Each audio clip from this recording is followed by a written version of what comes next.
The coroner told us that she was beaten, strangled with two hands, a really bad wound on her head, like she was hit with something.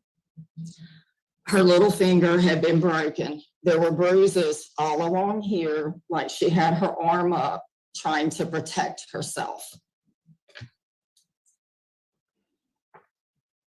It was definitely a crime of passion. And then he shot her in the chest. After beating her, he shot her to make sure she was dead. Then, as Ivan has said, every single time every single time we've heard him or read what he said, he says he trussed her up like a deer. We are about to watch the parole hearing for a man who did that to this mother, this daughter, this sister, and was sentenced all the way back in 1977. And now here he is with a chance for parole. Now, it's not only how horrific his crime was, but it's the hubris of this man that I think really gets under the skin of everybody there, well, except for his supporters, but especially the parole board. Now, let's watch this parole hearing. I'll unpack it with details and a twist at the end. So with that, let's jump in. Would the offender please introduce yourself for the record, stating your name and DOC number? Ivan Wise, 87590. Thank you, Mr. Wise. Would counsel please introduce yourself for the record? Keith Nordyke on behalf of Mr. Wise, and I'd like the board to note that we had to change the residence plan last week based on hospitalization of Mr. Wise's wife. Thank you. Okay, this is a case for Ivan Wise, DOC number 87590, classified as a first felony offender, offense, second-degree murder. Sentencing date, June 14, 1977. Sentenced to life with parole eligibility after 40 years. Parole date, August 1st, 2017. Good time, none. Full term, life. Is this information correct, sir? Yes, ma'am. Thank you. Ms. Vernazzo. Good morning, Mr. Wise. Good morning. Mr. Wise, can you tell us what is your age? 70. 70. And how long have you been in prison? Oh, 46 years, 1976. 46. 1976. Okay, and you've been before a parole panel before, have you not? 3 years ago. 3 years ago. And obviously you were denied. What was the reason you were denied at that time? Opposition, I think. I think it was just the opposition. Okay. And so your case has been assigned to me, as she said, so I'll be starting off with some questions for you and getting some information into the record. So I noticed that in the record, it indicates that you started using marijuana around the age of 14. Yes, ma'am. And then you started mixing it with alcohol. Yes. Anything else? Oh, just about everything you can think of back then. Okay. Late 60s, early 70s. You probably know the history of that. That's what I was doing. Okay. And you mentioned there was opposition. We'll hear from some opposition today. What I noticed in the record is that your version of the crime differs greatly than what the official version is. Yes, ma'am. You do acknowledge there was a fight, physical altercation or whatever, and that the victim, Miss Marshall, was shot and killed. Yes, ma'am. You don't provide an explanation of what the other details of the crime are. The record indicates that she was beaten, she had broken bones, she was strangled, she was shot in the chest, then she was tied up, her body was thrown off a bridge. Tell us what happened. We got no argument. We was at a bar room, we hitchhiked to my trailer.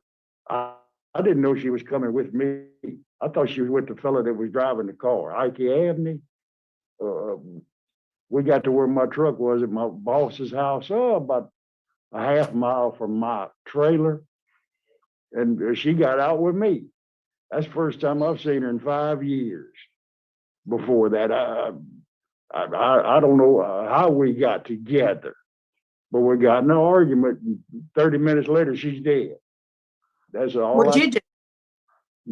Man, What did you do? we got no argument, got no fight in my trailer.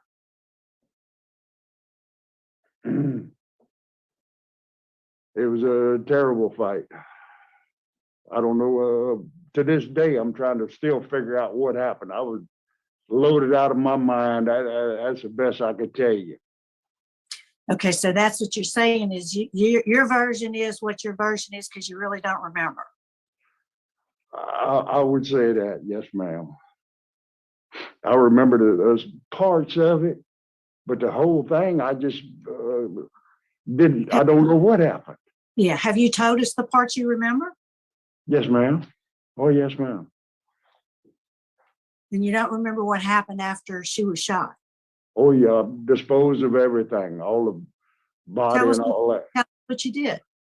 Ma'am, Tell us what you did. How you dispose of the body? dumped her in Bayou, Bonfaka. Her body in Bayou, Bonfaka. Hid all the evidence, my gun, everything. I think that's what really got me convicted, was hiding all the evidence. I showed them where it was a day later, where everything was. But at that time, I hid everything. All over the parish, 3 or 4 different places. So you knew what you were doing in that regard. Yes, ma'am, I did. When the gun went off, I knew what was going on there. All right. So let's talk about what you've been doing for the last, 46 years since you've been in jail. What I noticed is that you have only 5 write-ups. Yes, Is that ma'am. Right. You do, as I mentioned, you do have law enforcement opposition. We'll hear from the DA's office shortly, as well as the victim's family. Tell us what other programs you may have participated in the past 46 years. Oh, I've got all kind of Yeah. certificates. I've got all kind of certificates. I just got one the other day for nurse's aid. I'm 100 hours pre-release. I got 100 hours thinking for a change. Victims awareness, Cajun Rage, cage your age. Cheer Walker program. Yeah, this is it here, the Tear Walker. Yes, ma'am. I volunteered for that just the other day. They changed Camp D and Camp F with the Tear Walkers. They were quarantined and they couldn't send anybody over to death row, so they got a few of us. We volunteered and went over there and helped them with that. So you mentioned, Mr. Wise, that you took victim awareness, right? Yes, ma'am. Tell me what you got out of that program. Oh, the victims. I know it hurt them just like it hurt me. I know it hurt them terrible. And I can't do nothing but apologize for that. That's all I can do. I'm just sorry that it happened. All right. Warden Hooper, is there any input from the facility? Basically, like you said, he's only had 5 write-ups since his incarceration. He does work as a nursing aide in the hospital. He did volunteer to be a tear walker. And he does have some medical issues going on himself. I think he said he had prostate cancer and he got some blockages in his legs. So he is getting up in age. Yeah. All right. Thank you, sir. Ms. Teresa, would you introduce our guest, please? First, we will hear from Mr. Kerry Myers, Louisiana Parole Project. Good morning, Kerry Myers, Louisiana Parole Project. Parole Project stands behind Mr. Wise should the board grant him his release today. As Mr. Nordyke mentioned briefly in the beginning of this, his plans have changed based on the health of his wife. But in that process, we have made arrangements.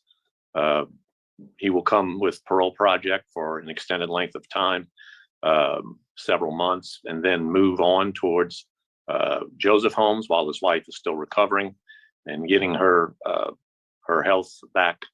We have committed to providing support while he's both at Parole Project's housing and at Joseph Holmes. Mr. Wise is now 70 years old and has been in prison 46 years. His health itself is not to the best. Mr. Wise has had no issues since his last hearing. In fact, he's continued to seek programming. And we believe that Mr. Wise is no threat to public safety. And should he be released, we'll provide all the support that he needs to be stable until he can actually go home. So we would ask this board to consider his record, not only since his last hearing, but in totality in his 46 years, and grant his release today. Thank you. Now we will hear from Mr. Matthew Kaplan, St. Tammany ADA.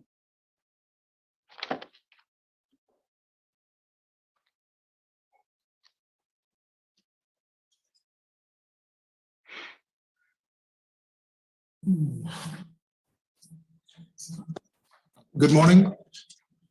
Can y'all hear me? Okay. So this is a case of an exceptionally brutal murder.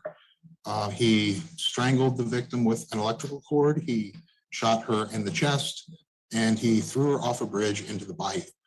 And he has, over the years, given many conflicting statements, some accepting or some admitting what happened, some denying what happened, but ultimately he has never said anything which can be reasonably construed as acceptance of responsibility. I mean, what I heard is, when I'm sorry it happened, or, you know, I took a victims awareness class and it hurt them just like it hurt me. The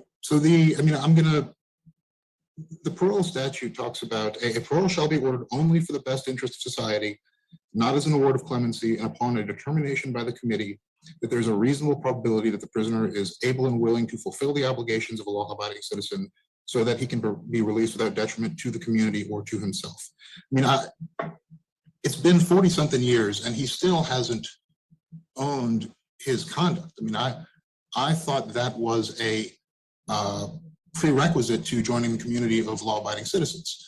First, you acknowledge what you've done, then you do what you can to atone for it, and then we go from there.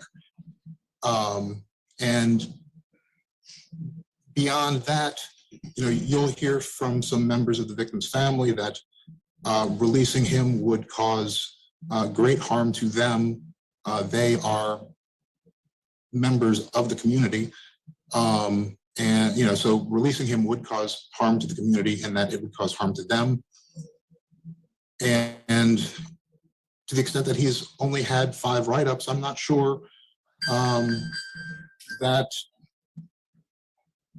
he seems to have adjusted well to prison life, and I don't see how the interest of justice would require him exiting the walls of the prison.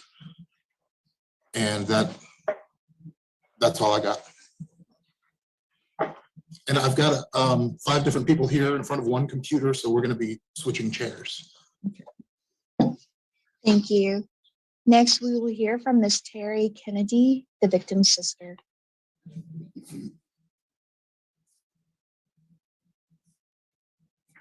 Good morning. I wrote it down last night so I wouldn't get upset and forget what all I wanted to say. My sister, Marcia Lee Norris, was only 23 years old when she was brutally murdered by Ivan Wise. She was missing for 2 days before he confessed. To go back to April 3rd, 1976, I want to explain why my sister was in a Slidell bar alone. My deceased brother-in-law, whom I dearly loved and we miss him, he was still my brother-in-law, even though she's been gone 46 years. But Gerald had left a better paying job and became a sheriff's deputy. And that was caused problems in their marriage because he was not making as much money. And he had moved out at the time. That 2 of her girlfriends called and wanted her to go with them to Minicapelli's bar, just to see what was going on, you know, go out for a little while. Well, while they were there, well, let me get back. Gerald never wanted me to say anything about that they were separated because he loved my sister, and it just nearly killed him that it happened like it did. But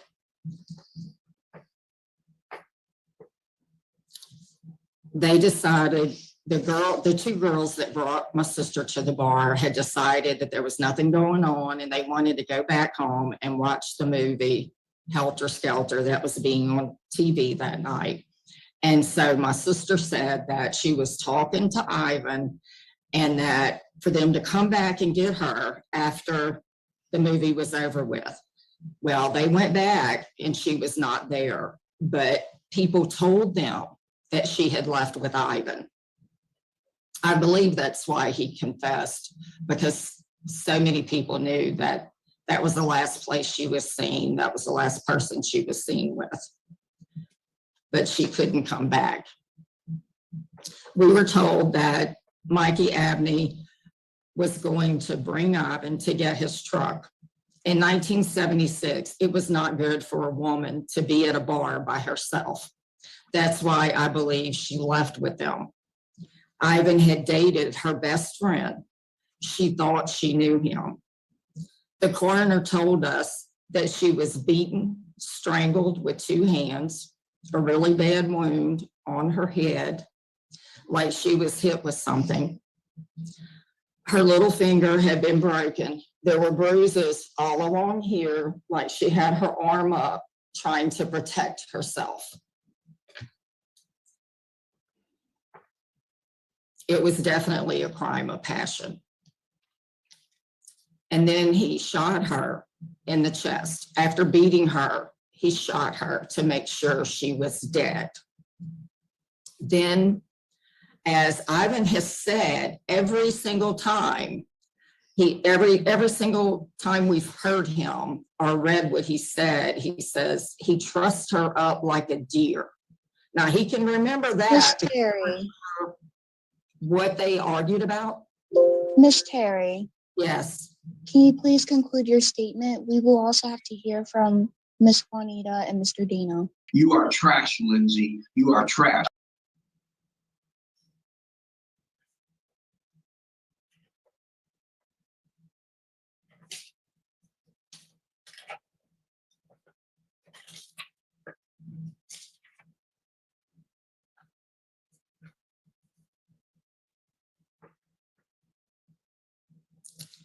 Well, Ivan has only said that he's sorry last time that we heard him. My mother has not been able to speak because we hear him lying. And like last time he said, and he said this time that she was with Mikey Abney. Everyone there, the 2 girls that were with her knows that she was talking to Ivan Wise. But see, he's lying again, trying to blame my sister for her murder. So, you know, he's been caught in other lies.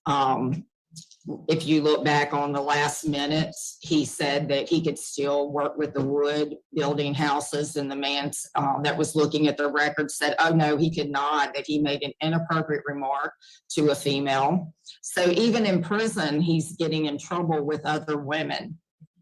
So I don't believe, and I plead with y'all, that you will keep him in jail for as long as my sister is in her grave. Her two children miss her. We miss her. There's always someone missing in our lives. I only got to know her 18 years. I feel very robbed of her love. And we were a close family. And I just hope that y'all will keep him in there. He does, to me, he doesn't deserve. He's not truly repentant of what he did. He's still trying to blame her for what he did to her. Thank you.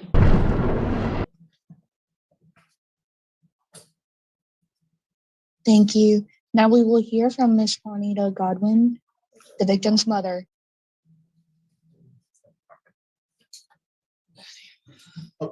There's a mix-up. Ms. Godwin is not going to speak.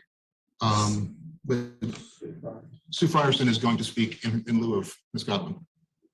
Yes, my name is Sue Frierson. I'm Juanita Godwin's sister-in-law, and she has written down what she wanted me to say. And she wanted to say first that she's lost without Gerald Norris, who was her son-in-law, Marsha's husband. And he was like the son that she never had. And they were close. Gerald was here every time Ivan came up for parole. Gerald was here. Without Gerald, Marsha's sons have nobody but Juanita, and she's 86 years old. She says, I am the mother of Marsha Lee Norris. Her life was brutally ended when she was a mere 23 years old with two boys and 18 months old and 4 years. And they cried for their mother night after night. It was hard for them to explain to the boys and make them understand that their mother was never coming home. They still talk about their mother and they wish their mother could see their kids, but that'll never happen. And Juanita is upset that a lady on the board is a personal friend of Ivan Wise. And we know that she'll probably vote for him to be pardoned. And we wonder if she realizes what a bloody murderer Ivan is. Marsha thought Ivan and those Abney boys were her friends. But she was not with any of them. She was just there. Ivan lies every time he opens his mouth. Those certificates are going to do nothing to bring Marsha back.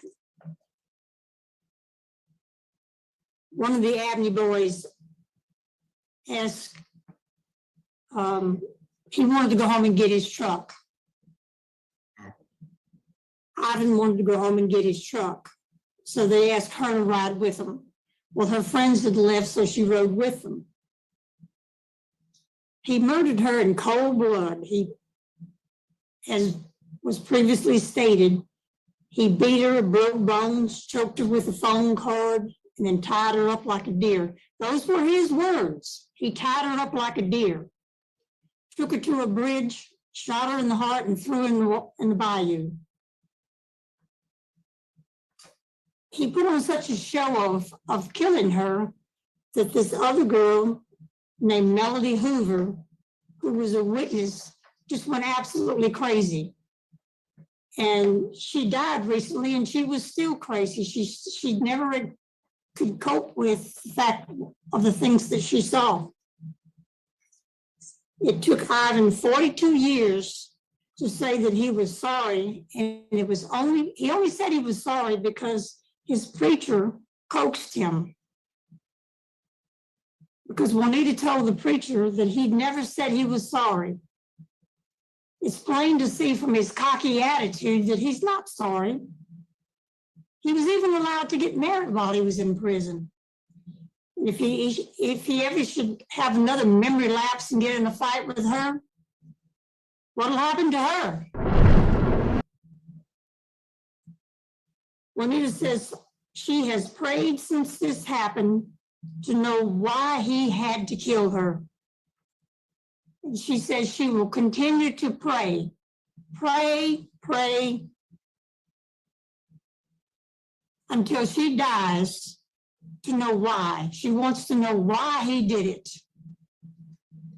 I know, she says, I know God will forgive us of our sins if we believe in him and pray enough. Ivan has a lot of praying to do, and I think he should do it right there in prison. If anyone on the board has a child, he or she should put themselves in her shoes and think how they would feel and react if this happened to them. If it Ms. was Grierson. Thank you. You are trash, Lindsay. You are trash. We will now have to hear from Mr. Dana Kennedy, who's the victim's brother-in-law. I have one more thing to say. When it says he stole a daughter from me and should not be pardoned to live a normal life after what he did and not being sorry for it and never given a reason why he did it. I'm praying and asking for your support that he not be granted a pardon and released to the public.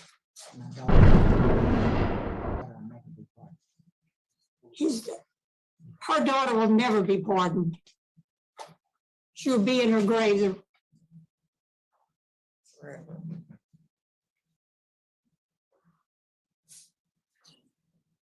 Hey, good morning. My name's Dane Kennedy, and I've been a member of this family for 22 years. And since early on, there's always been an emotional and psychological impact that's been inside of this family. It's my opinion, through my observation, through all the family members, and even the friends of Marshall-Lee that I've been able to talk to, Ivan didn't just kill her. He killed a piece of dozens of people that's had to live this out for the duration since 1976. My wife, Terry, she suffers. She suffers emotionally, psychologically. The mother, Juanita, she suffers dearly. Ivan was given life with the benefit of parole at 40 years. Marshall-Lee was given life for the rest of her life. There's no way from an observation of every parole hearing that I have been to myself with this family that there can be any justification, no matter his age or his condition, that he should be released into the public, because he is still in a category of a pathological liar, totally in denial of what he did on that night and the days preceding. No matter what the education level of minimalization that takes place inside of, quote, his rehabilitative state, does not take away what this man has done to dozens and dozens of people. So it's my wish that on behalf of the family and the community, that he stay right where he's at and he live the rest of his days out, trying to remember and seek his own forgiveness. As I forgive him for what he's done, but it will never be forgotten by any of these family members or friends until their passing. So thank you for your consideration. Thank you, Mr. Kennedy. Ms. Granazzo, that is all of our participants. Thank you. Mr. Wise, is there a statement you'd like to make to the panel? It's terrible hearing that they still oppose me so bad. I don't know what to tell them. I've told them that I'm responsible for all this, and I apologize. That's all I can do. They just tell them I'm sorry. If they don't believe me, I can't help that. I've been in front of y'all 6 times.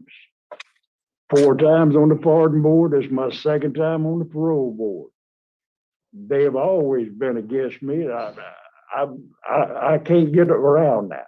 There's nothing I can tell them. I'm just sorry. That's all I can say.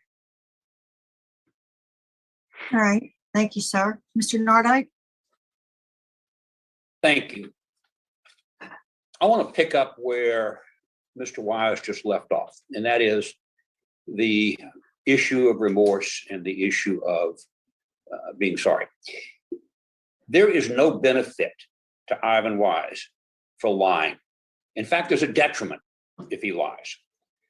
I have known Ivan for a good while, and I have talked to him for a good while about this offense. And his version of the offense is unchanged. Ivan does not recall, I don't think, anything more than what he's told you. He doesn't remember. We can beat him about the ears and the face with a 2x4, and he's still not going to remember more than what he has said. If we ask him to do something other than what he said, then he's lying. So I think that's important to understand. He's been locked up 47 years. If we lock him up for 50 and we come back 3 years from now for the same hearing, you're going to get the same version. There's not going to be anything different. If you do get something different, then he's going to be accused of being a liar. This is a catch-22 from which he cannot escape. I don't think, frankly, that you're going to get anything different. This is what he remembers, which is not much. And that's sadly the effect of drugs and alcohol. And, 47 years later, that's where we are. Last week at this time, we were scrambling trying to find a residence plan, and Ms. Felcher at the Joseph Homes graciously gave us a bed if Ivan is granted. He has done the programming that is available to him, including Thinking for a Change, Victim Awareness, Cage Your Rage. He's only got 5 write-ups, the last of which was 25 years ago. He's a low risk. And I know of nothing else that I can say in argument to this board, because the victim opposition will never change. Ivan has done what he can, and there's nothing he can do to change that opposition. So I would ask for a release to the Parole Project and then to Joseph Holmes. And I think considering the depth of the opposition, a corral around him to not ever go into St. Tammany Parish would be in order. Thank you. Thank you, Mr. Nordike. Well, I think we're prepared to vote, Mr. Wise, and I'll be voting first since your case was assigned to me. And I've heard everything. I've listened very carefully to everything that was said by everybody who spoke today. I also read the record very carefully, and it's true. My heart goes out to the victim's family because their opposition will likely never change. I do acknowledge the fact that you did come forward and you confessed to the crime. But what does concern me, and I understand, I do believe that you don't remember the specific details maybe of what happened. You do remember some, but what concerns me is your lack of acknowledgement of the impact that you've had on all these lives. I mean, it's almost like, all right, I did it, and I'm going, I've done well since. But you've had 46 years to think about that in particular. And when I asked you about victim awareness, you said, well, I know I hurt them and I hurt myself. And at one point today, you said that you think the reason you were convicted is because you tried to hide the evidence, but you were convicted because of what you did. Yes, you ma'am. murdered a woman. And you haven't come across to me today as having a real understanding of that. And I think that's important for you to be successful in the community, is to acknowledge that impact. And so, Mr. Wise, for all the reasons that has been expressed in opposition today, my vote today is going to be to deny you parole. Ms. Wise?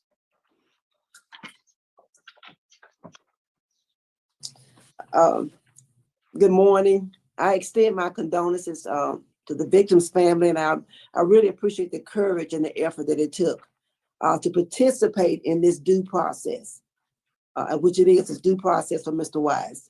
Mr. Wise, I've read the report as well, and I even read the story, the conversation that was in Mr. Nordak's report, which we didn't speak on this morning, but it was another version. I know you're sitting back now because you feel like you know what's going to happen. But I concur with Mrs. Manasseh. My vote is denied as well because of the strong victim's opposition that's been expressed today. Mr. Rocha? Mr. Wise, good morning.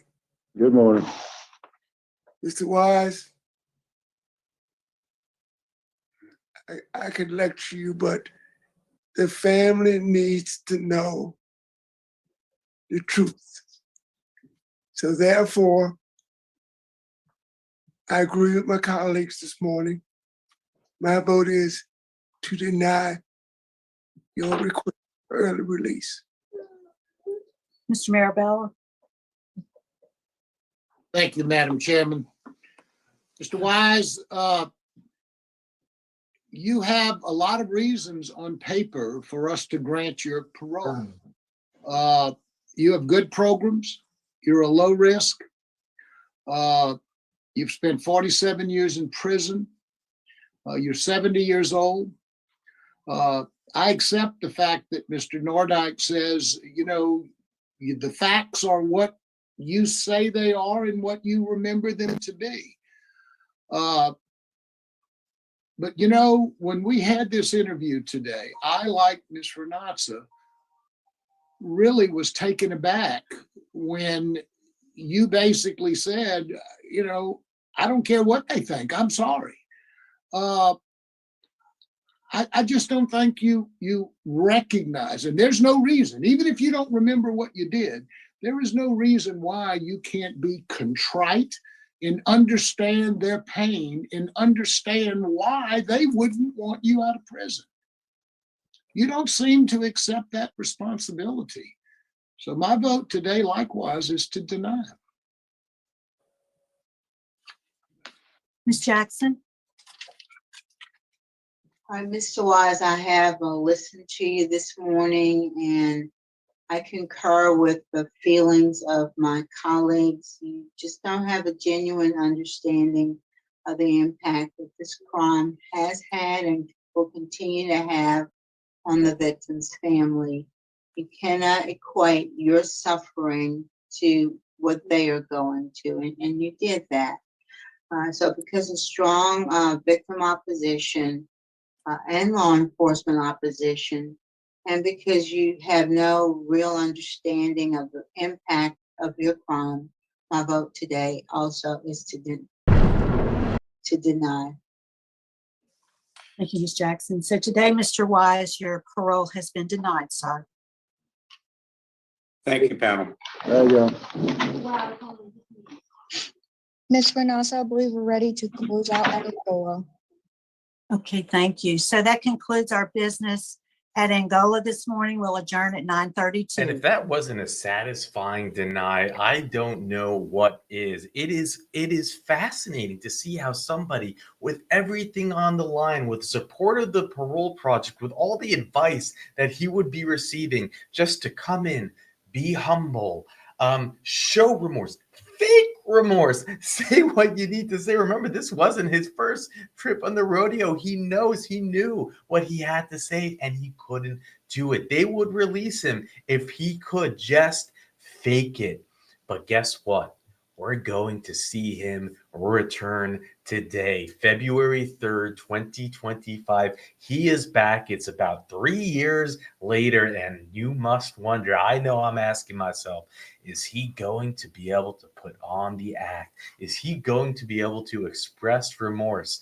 Is he going to be able to do the one thing he needs to do to find his freedom? Well, let's find out. I'll unpack it with more details at the end. Ivan Wise, 87590. All right, Mr. Wise, you're classified as a first felony offender, currently serving a life sentence for a second-degree murder conviction. You were sentenced in June of 1977. Is that information correct, sir? Yes, ma'am. That's right. And you had a parole eligibility date, which was determined to be August 1st, 2017. Right. Okay. Mr. Wise, before we get started, would you take a moment to tell us what you did, what led you to prison, and why do you think this panel should vote to grant you parole today? Well,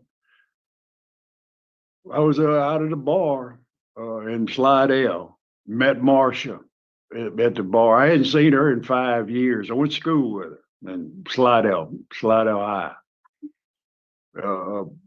We hitchhiked to my house, to my truck. My boss had it down the road a little ways. We got my truck, went to my house. We got in an argument. I don't know what started it or whatever, but we got in an argument, and next thing I know, she's dead, and I took all the evidence and scattered it around the parish. I told the sheriff about it. I told him everything, and they bonded me out for $25,000.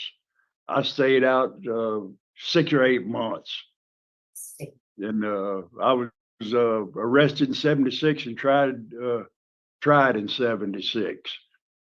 So it wasn't very long that I was convicted behind that. I'm sorry about the whole thing. I don't understand what happened today. I still don't understand. I know what happened though. So why do you think we ought to vote to grant you parole? Well, it's been almost 50 years. I think it's 48 right now. I think 49. I feel like I've done enough time. That's the way I feel. I'm a first offender. I've never been involved with the law in any kind of way.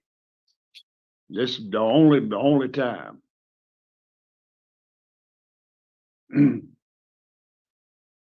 All right.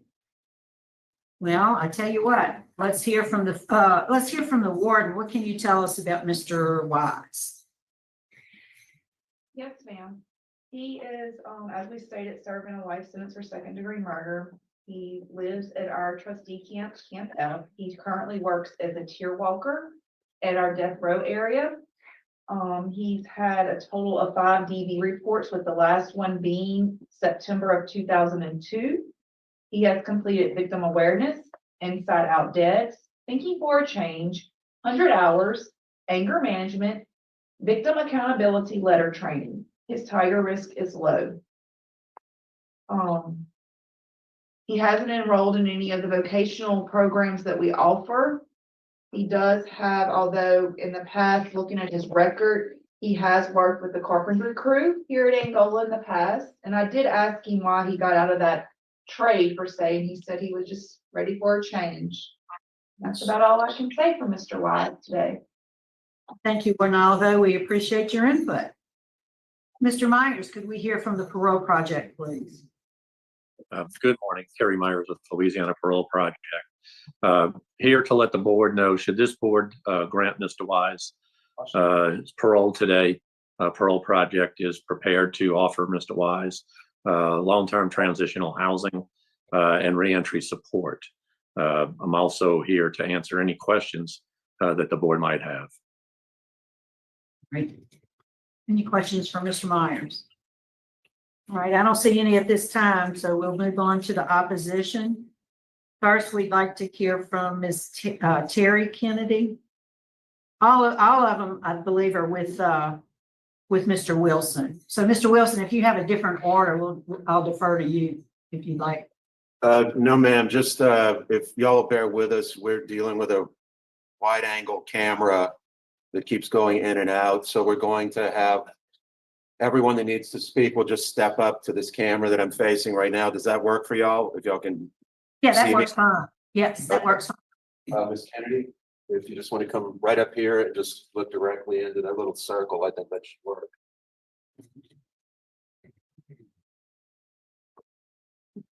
Good morning. Good morning. My name's Terry Kennedy, and my sister, Marcia Norris, was murdered by Ivan Wise. She was horribly beaten and strangled before she was shot in the chest. Ivan always repeats, which he did not today, but every other time he's repeated that he trusts her up like a deer to carry her. He put my sister in the dirty water of Bayou Bunfuka. He hid her from us for 2 days. It was so horrible not knowing where she was, that the horror of hoping that she was tied up somewhere, held captive and not killed, but we knew because she did not call about her children that night. She had always called. And just the idea of him trying to blame her, he has done that several times, told lies and tried to blame her for that he killed her. My sister was a good mama. She didn't get to raise her sons or to be an aunt to my children. David and Jeremy have suffered because they were not raised by their mother. And this is the picture of my sister with her 2 kids. That's what she looked like right before she died.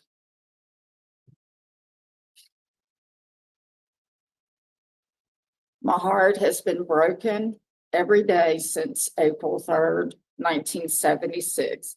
Our lives have never been the same. Her voice, her laugh is never here. Someone, my sister, is always missing. My heart truly aches with the pain of her not being here. Every year I dread April 3rd. I am so aware of the date coming up. Mentally, it affects me, thinking of what she went through that night. Marcia being all alone, being beaten by Ivan, then seeing the gun, helpless. What thoughts were going through her mind? It torments me. I watched Ivan at the trial. He sat there with a smirk on his face. He didn't act like he was sorry for what he had done. He didn't act like he is now. Please don't let him out of prison. My sweet sister is never coming out of the grave. So that's basically what I wanted to say. Please don't let him out. Terry, I did have one question. How old was your sister? She was only 23. 23, and how old were the 2 boys at that time? 18 months and 4. All right, thank you. Thank you. All right, thank you. Could we hear from Dane Kennedy, please?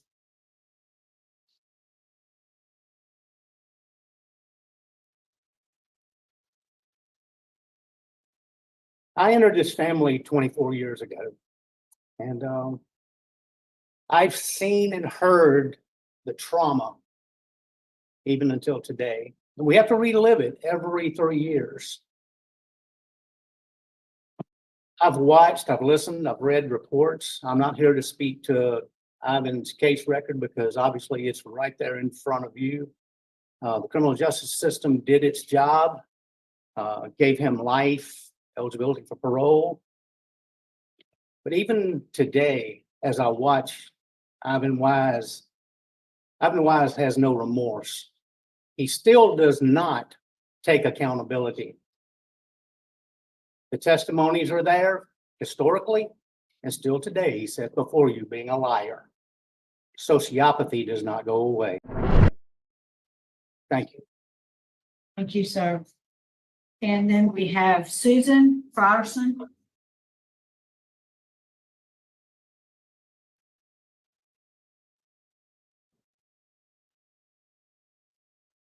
Good morning. My name is Sue Frierson. The victim, Marsha Norris, was my niece. I was the person who discovered that she was missing. She didn't come home after going out with her girlfriends. And I walked over to her house because I had a book she liked to read. Marsha liked to read. And when I got there, the babysitter said, Marsha didn't come home. I said, what? Why didn't you call somebody? Let us know what. They said, well, we went to sleep and we didn't know. It was like a sledgehammer hit me in the head. I couldn't believe that those kids, they didn't call someone. That was not like Marsha. She didn't go off and leave her babies and not come home to them. And I immediately called her mother. Her mother was at work. And I called her mother. And it was days before her body was found. She had been shot, tossed in the bayou, tied up.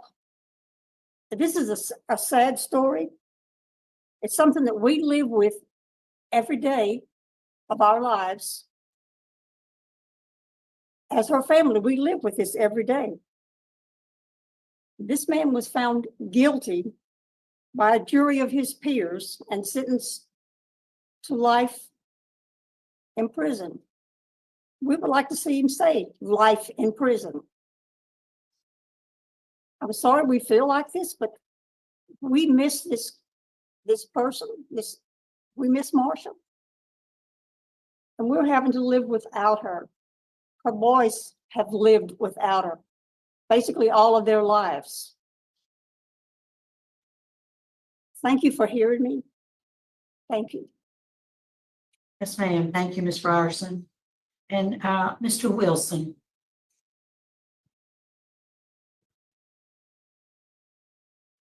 Yes, ma'am. Good morning, Ms. Renatz and the members of the board.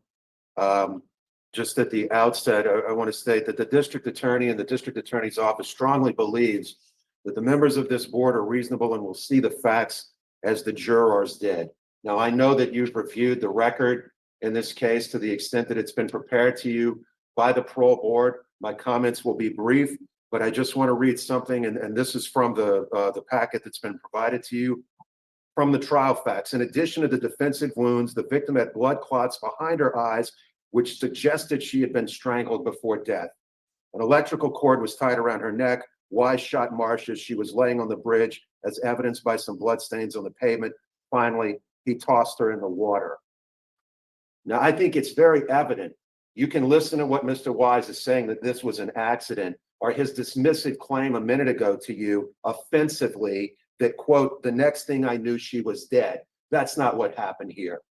You can look at the trial record and you know what happened, the same way as the jurors understood what happened in this case. He wanted something from her that she wasn't prepared to do for him. And when she didn't do it, this is the way he reacted. He savagely beat her, strangled her, then shot her through the heart and threw her body over a bridge. But for an ill-conceived and unjust window in the 1970s parole laws, this defendant wouldn't be before you today to cause further pain for the family of his victim. The district attorney asks you to cure this injustice and keep Ivan Wise exactly where he belongs for the rest of his life. He has already gotten his break. He should have received capital punishment for this abominable crime. Now, I mentioned just a second ago, and I'm going to bring it up again in closing, his own statement, next thing I knew she was dead. That's the way he sees this. That is not the words of someone you can trust amongst law-abiding citizens. Thank you very much. Yes, sir. Thank you, Mr. Wilson. We appreciate the input from the DA's office.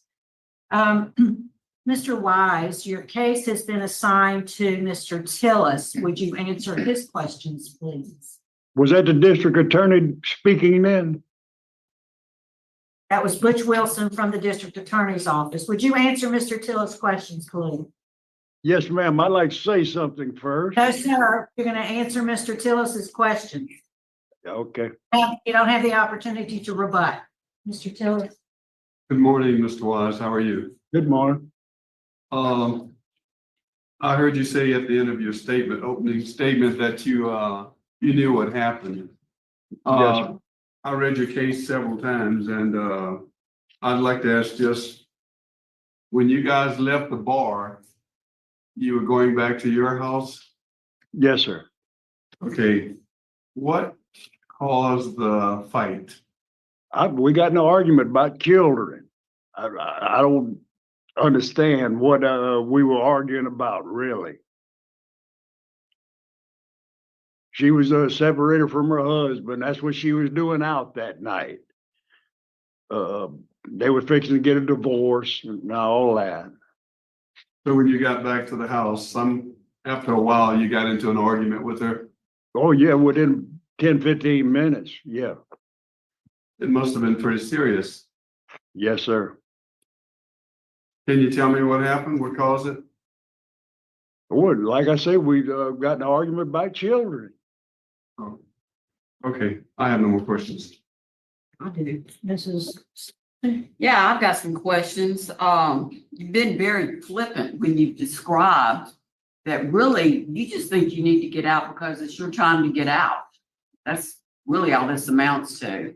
You've served enough time, and what you did and how you did it and how brutal the crime is has absolutely, in your mind, nothing to do with it. It has a lot to do with it with me.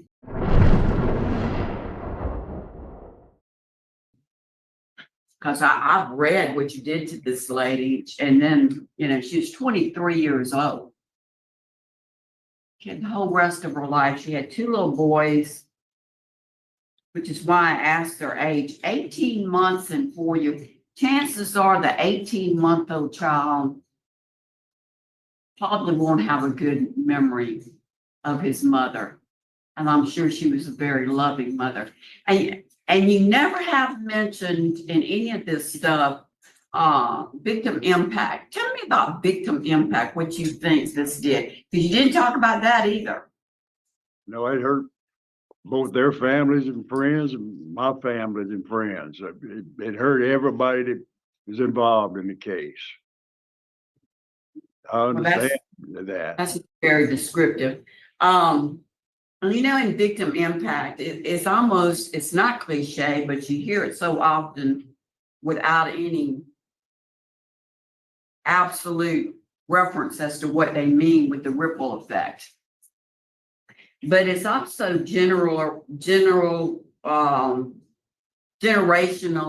obliteration. I mean, for those children, their mother just dissolved that night. She just didn't come home.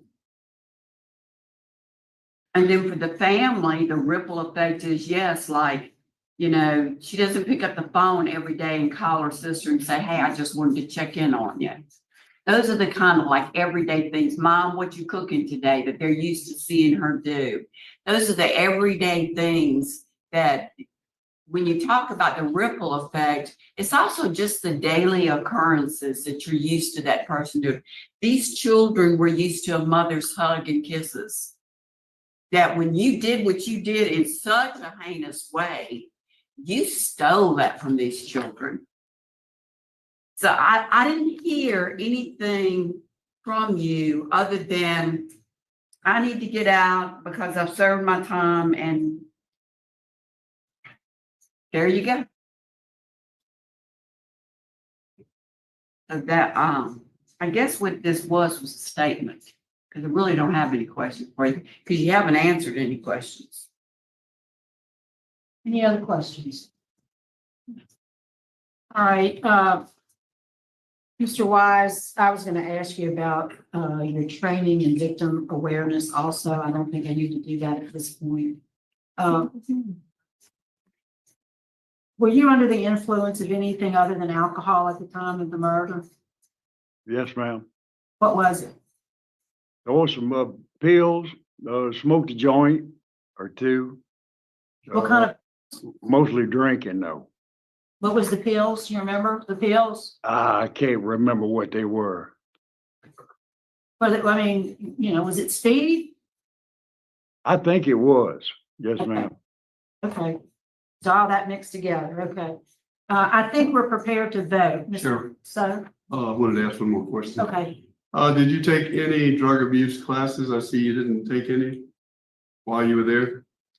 Sir, Did you take any abuse classes, drug abuse classes while you've been incarcerated? Have you? I don't think so. No. No, sir. Okay. All right, I think we're ready to vote. Mr. Tillis. My vote's gonna be to deny because of the opposition of the family, DA, and the sheriffs. I wanted to say something about that district attorney. He No, told. sir. No, sir. No, sir. Mrs. Stapleton. And I concur with Mr. Tillis, and I would like to add, and also due to the heinous, gruesome nature of the crime. Mrs. Ledoux. Denied based on lack of remorse. Mr. Freeman. Lack of remorse and family opposition. And Mr. Wise, I do agree with my colleagues. The last time I saw you at your hearing, I noted, and I told you then, that I was dying because of your lack of understanding of the impact of the crime and how important that is for success in the community. And none of that has changed.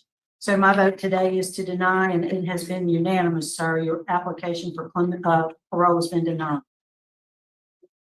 That concludes our business there at the penitentiary. We're going to sign off at 10:24. Thank you. Yeah. All right. And how satisfying was this hearing? I feel like this is kind of how the hearing should go. And there's so much I want to get off my chest from the first hearing, but I wanted to jump into this one so we didn't lose track. And so let me just get some stuff off of my chest. And I don't know if I'm going to move backwards or forward. I don't have an appeal to share. I don't have any meaningful information. So if you're looking for that and you don't want to hear me blabber, I get it if you go. This is more of just perspective from seeing the hearing. And the first thing that really just comes to my mind is, how is it possible that someone who has been locked up for so long, that has everything on the line, it's his own, he knows what he has to do. He's got one job. He's got one job. And that is to just even pretend that he has empathy. He could have written down a speech of what he would say. He had plenty of years to do it and read it off fake. It's just something, but there's nothing there. It's like he's just so flippant. It's like he's resentful. He's angry. His ego, he can't control it. His ego is this big, and he can, I think we've all been there in our life when we know maybe it's a fight with a spouse. Maybe it's we know that we just need to put our ego aside. We just have to say sorry. And sometimes we can't. Sometimes our ego is in the way and we just can't do it. But I don't think we've ever had the situation where it's our life on the line. Not to mention, he killed her. What he did is horrible. Can't you at least have that insight and be like, holy crap, even if you want to drink the Kool-Aid that he's surfing where he doesn't remember anything, you could still feel bad about it. You could still feel bad about the pain and misery that you've caused. But there's nothing there. And not only is there nothing there, but again, what's most amazing to me is that with he's still his worst enemy. It's still in his best interest to fake it, and he can't. And this is the kind of stuff that that people can study. This is when you want to be able to try to understand how some human brains work, how they're not different, they're not like us. I think you get it right here. And okay, so now some things also, on my mind. When he said, okay, I was watching this whole hearing, and then they said, Tillis, the case is assigned to you. And I just said, no, Tillis, no. But you know what? Even he didn't screw it up. I mean, of course, he could have done more. He could have said, but for Tillis, that's as good as it's going to get. And then we have Miss Stapleton with just the perfect kind of mic drop that we were all, I think, waiting for it and all expecting from Miss Stapleton, the survivor's advocate. And she did a fantastic job. Miss Renatza did a fantastic job.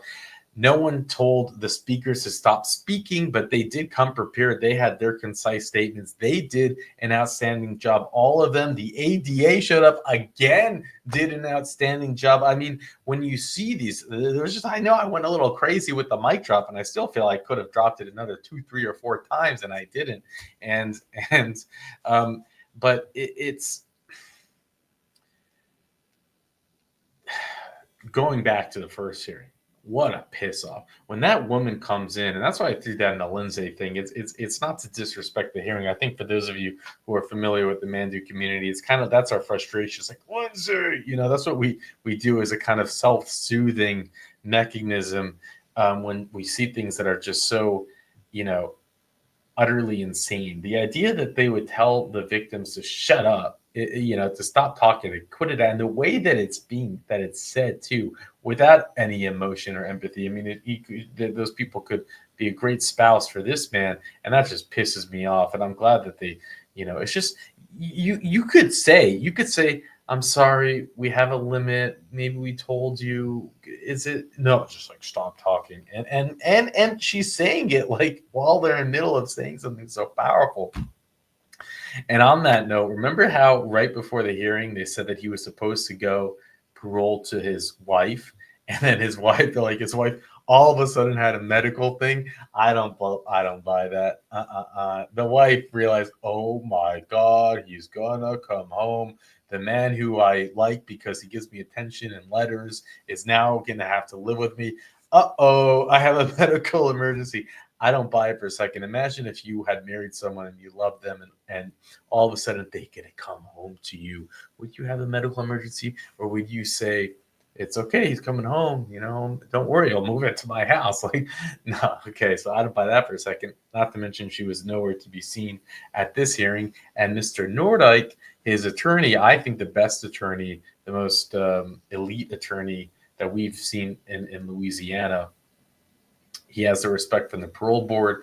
He's a high quality attorney. That's my impression of him. He didn't show up either. Now, my guess would be is that maybe it was the wife that was paying for him to be there. Parole project, they barely even try now. Just one short speech. And can you imagine, again, it's like you just have to show up and say one thing. But he's he I think he looks good for 70, right? And he's a big man. A big man. I just, what makes you do that?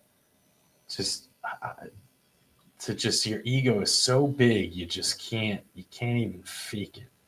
And I'm glad he can't even fake it, because he just doesn't deserve it. That's the truth. And when you hear the way he talks about it like, I'm just looking at him here. He talks about it the way that he says it, and then you hear about the facts of the crime. And I do wonder, what do you think? Do you think that he actually doesn't remember? They're at the bar. So she goes out with her 2 friends to the bar. It's a long time ago. They want to leave to watch the movie, and it's almost like Helter Skelter, right? And if she had only gone to watch that movie, it's just, it's interesting. You have this, and then they actually come back to get her. She's not there. It turns out they hitchhiked to get his truck, so he didn't even have it. And then something happened. Something happened that made him really butcher her. And as they said, it wasn't like any normal killing. He butchered her. She defended herself. He strangled her and then shot her and then threw her into the swamp. And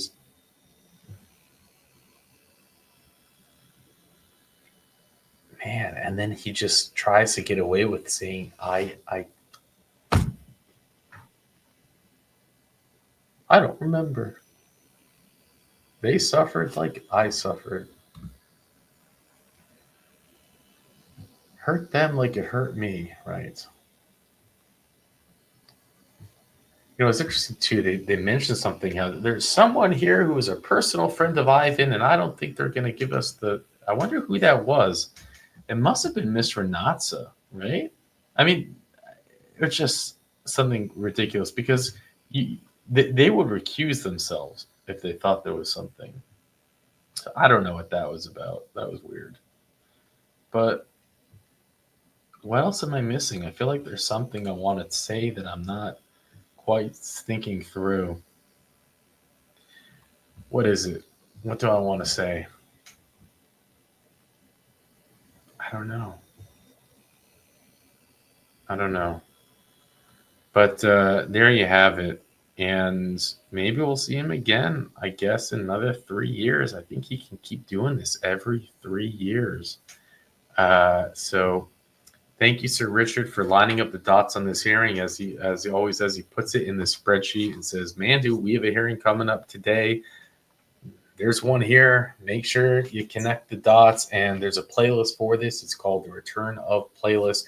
And this, for me, is my personal favorite. We can take a blast to the past and come back to the present day future. We get the best of both worlds. These are the kind of hearings that I really enjoy covering. And if you enjoyed as well, please let me know in the comments section. It does take more work, so I'd like to know how you feel about it. We do have a couple of more coming up to do this, so check the Return of Playlist. And with that, I'll let you go. Juanita says she has prayed since this happened to know why he had to kill her. And she says she will continue to pray, pray until she dies to know why. She wants to know why he did it. I know, she says, I know God will forgive us of our sins if we believe in him and pray enough. Ivan has a lot of praying to do, and I think he should do it right there in prison.